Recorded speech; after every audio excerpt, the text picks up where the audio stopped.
Good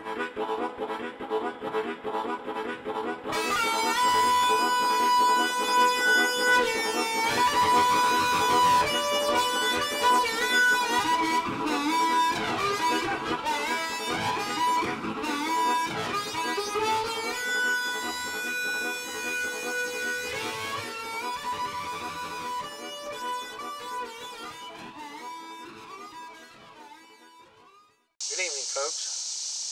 Back here at my Woodscraft camp, my semi-permanent camp. Just enjoying the evening. Boy, it's nice out. Just enjoying this warm weather. Making me a little cup of coffee. And just wanted to talk to you about a few things. I'm going to punch my fire up just a little bit. And I'll be right back. Okay, I'm back. And we've got few things I wanted to talk to you about. One of the big things I'm going to do, I'm going to try and do a small series just about getting out into the woods, doing some woodscraft, bushcraft, whatever you want to call it. I call it woodscraft. I'm getting ready to put out a series called Woodscraft Dirt Cheap, Dirt Time, or Dirt Time, Dirt Cheap, whichever. I haven't decided yet, but I'm going to try and encompass quite a few things into it. Just some basics. And I know that this subject has been touched on many times by many people, but I think that I've seen a few things that could be mentioned that maybe somebody will pick up, you know, a few little hints and tips that will make their woodscraft enjoyment a little easier to come by and have a good learning experience in the process.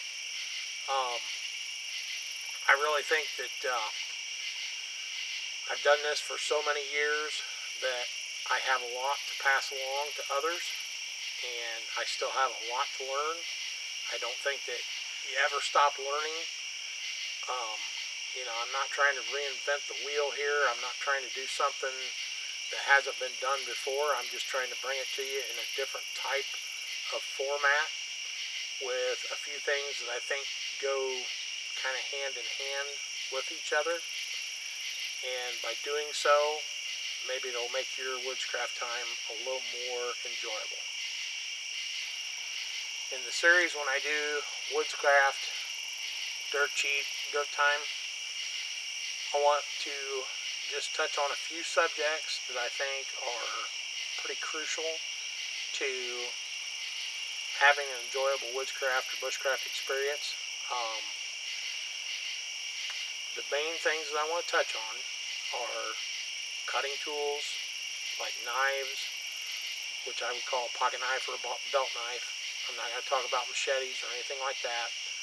A hand axe and possibly some saws. We're going to talk a lot about making fire.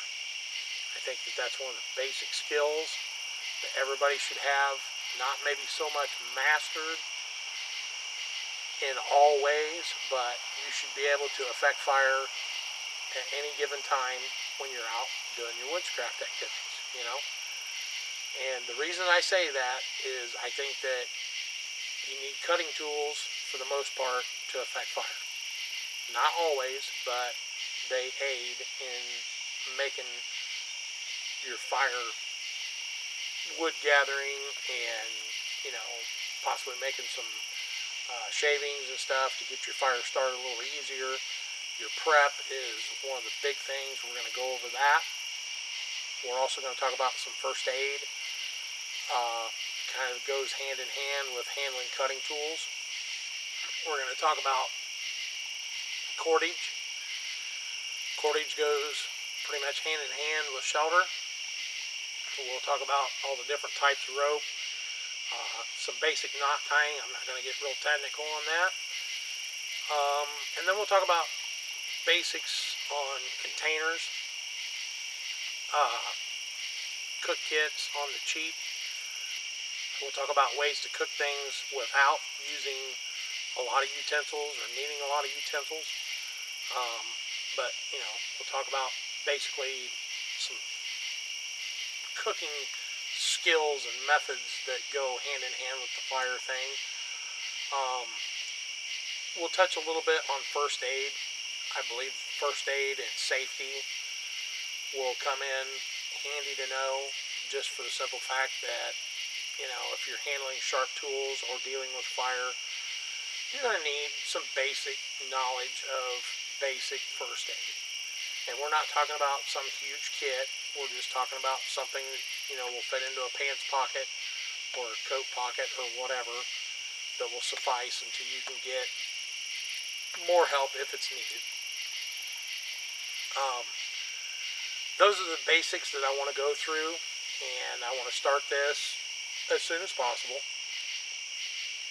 We're going to not delve into anything expensive. We're going to stay, like I said, with the dirt time, dirt cheap theme. I'm going to show you some different ways of just basic items that can be either bought cheap or picked up from the home and used in a multitude of ways to give you a great Woodscraft time, you know. And I think that the more you practice these things and use your equipment, as far as your tools, your cordage, your shelter, and your fire, and understand the basics on safety and first aid, I think that you will experience good times when you're out doing woodscrafting, bushcrafting, whatever you want to call it. We'll touch on that, and then maybe we'll get into a few other things on down the line. But I think that that's going to be just a short synopsis of where we're going with this series when it gets started. Thanks for watching. Stay tuned.